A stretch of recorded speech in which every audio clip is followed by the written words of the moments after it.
Bitcoin ने पिछले साल बहुत ही अच्छा रिटर्न दिया है। ऐसा रिटर्न कि इसने सबका ध्यान अपनी तरफ खींचा है। भारत में लगभग 7 मिलियन बिटकॉइन निवेशक हैं, पर शायद इसमें से कुछ ही लोग जानते हैं कि बिटकॉइन होता क्या है और ये जनरेट कैसे होता है। चलिए पता करते हैं बिटकॉइन की बारीकियों को। मेरे साथ आज जुड़े हुए हैं अविनाश शेखर, सीएफओ ज़ेप पे। अविनाश हमें बताएंगे कि बिटकॉइन होता क्या है और इसे कैसे जनरेट किया जाता है। टीना, तो बिटकॉइन आप बोल सकते हैं कि एक डिसेंट्रलाइज्ड कैश होता है। मतलब इन द सेंस कि आप अ, एक बंद आदमी से दूसरे पर्सन के बीच में you can transfer value without एक कोई सेंट्रलाइज्ड इंस्टीट्यूशन से। तो जैसे आप बैंक में पैसा ट्रांसफर करते हैं तो बैंक से आपके पास से आपके बैंक पे जाता है और बैंक फिर आप दूसरे आदमी को देता है। बिटकॉइन में कोई सेंट्रलाइज कोई नहीं है। मतलब अ, आप सीधा एक पर्सन ए से पर्सन बी पे आप वो बिटकॉइन ट्रांसफर कर सकते हैं। अ, तो ये काफ़ी रीसेंट, आई मीन 10 साल से ज़्यादा हो गए हैं अप्रॉक्सीमेटली इसको चालू हुए हुए। और देर बहुत सारी अलग इसमें जैसे इसकी क्या बोलते हैं, इसकी खूबियां हैं कि एक तो सप्लाई लिमिटेड है। दूसरा एवरी हर चीज पब्लिकली अवेलेबल है। तो आप पब्लिकली देख सकते हैं कि क्या ट्रांजैक्शन हो रही है। तो this is bitcoin in brief basically. Avinash, मैं जानना चाहूँगी बिटकॉइन माइनिंग के बारे में कि ये माइनिंग कितनी सरल है कि बहुत डिफ़िकल्ट है। आप हमारे दर्शकों को बता पाएंगे कि बिटकॉइन माइनिंग आखिर है क्या? तो देखिए क्या होता है कि हर 10 मिनट में जितनी भी ट्रांजैक्शंस हुई हैं बिटकॉइन नेटवर्क के ऊपर, उसको वेरीफाई करना होता है। और लोग हजारों different different miners all over the world हैं जो ये काम को करते हैं। उस काम को करने के लिए उनको कंप्यूटर इक्विपमेंट चाहिए होता है, उनको इलेक्ट्रिसिटी खर्च करनी पड़ती है। अ, तो उसको रिवॉर्ड करने के लिए सिस्टम बना हुआ है कि हर 10 मिनट में अ, एक नंबर ऑफ नए बिटकॉइन जनरेट होंगे जो उस पर्सन को जिसने सबसे पहले उन ट्रांजैक्शंस को वेरीफाई करा उनको दिए जाएंगे। तो जैसे आज की डेट में हर 10 मिनट में 6.25 नए बिटकॉइन जनरेट होते हैं जो जिसने भी उस ब्लॉक को माइन करा सो टू से उसको दिए जाते हैं। ये नंबर चेंज होता रहता है। तो 2016 से 2020 तक 12.5 बिटकॉइन दिए जाते थे। अब 6.25 बिटकॉइन दिए जाते हैं। 2024 के आगे जाके ये फिर आधे हो जाएंगे, तो 3.125 दिए जाएंगे। तो इस तरीके से चलता रहेगा बेसिकली ये। तो आपने इसको बात बिटकॉइन करी माइनिंग सुपर बोलते हैं। कंप्यूटर्स की, तो ऐसा लगता है कि बिटकॉइन माइनिंग आसान नहीं है। पर मैं आपको बताना चाहूँगी कि हाँ, कल ही एक मैसेज आया था जिसमें प्रॉमिस किया जा रहा था कि आपको गारंटीड रिटर्न दिया जा सकता है बिटकॉइन माइनिंग के थ्रू। तो मैं समझना चाहती हूँ कि ये मैसेजेस क्या हैं, इनका इंटेंशन क्या है, ये जेन्युइन है कि फेक है?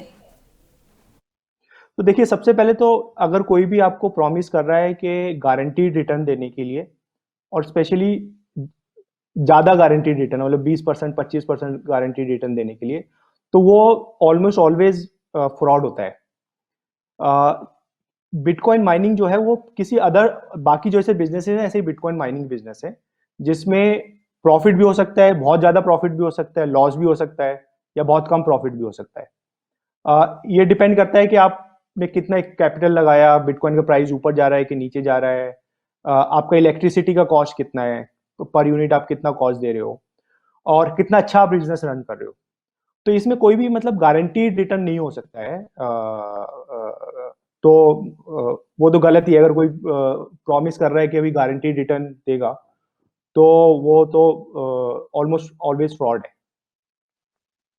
इनका इंटेंशन क्या है इन फ्रॉडस्टर्स का, कि ये आपका डेटा लेना चाहते हैं कि आपके ये बैंक डिटेल्स लेना चाहते हैं? इनका मोटिव क्या है अप्रोच करने का? देखिए सबसे बड़ा मोटिव तो आपका पैसा लेना है उनका।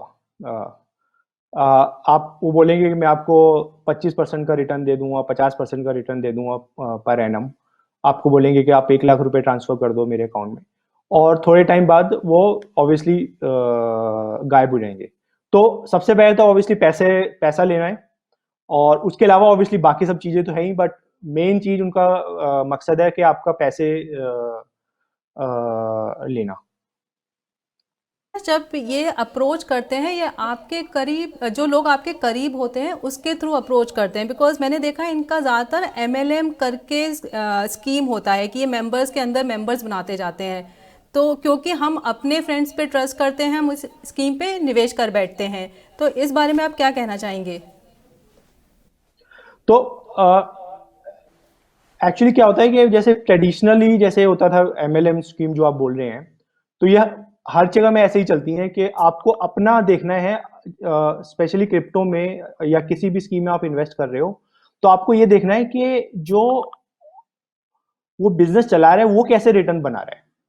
मतलब अगर आप जैसे किसी रिलायंस में इन्वेस्ट करते हो या किसी टेलीकॉम कंपनी में इन्वेस्ट करते हो, तो आप देखते हो कि वो कितना रिटर्न और कैसे बना रहा है। अगर उसका प्रॉफिट 10%, 8% है, तो आपको 25% का रिटर्न कैसे दे सकता है?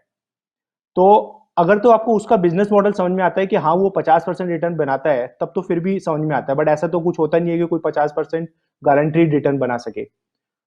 तो मेरी सलाह ये होगी कि आपको थोड़ा सा जाके एजुकेशन पे भी स्पेंड करना चाहिए, टाइम एंड इन्वेस्ट मनी के अगर वो कह रहे हैं कि 25% रिटर्न, 50% रिटर्न बने, तो कैसे बनाएंगे वो 50% रिटर्न?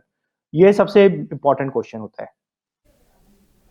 अविनाश, मैं ये भी पूछना चाहूँगी कि जब हम क्रिप्टो करेंसी एक्सचेंज में निवेश करते हैं, कि क्रिप्टो करेंसी एक्सचेंज के द्वारा निवेश करते हैं, तो हमें एक्सचेंज कैसे सिलेक्ट करना चाहिए? किन चीज़ों को हमें देखना चाहिए जिससे हमारा पैसा सुरक्षित रहे?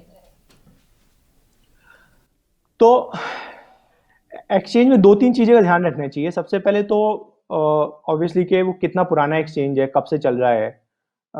अगर नया कोई एक्सचेंज आया तो थोड़ा कॉशियस होना चाहिए।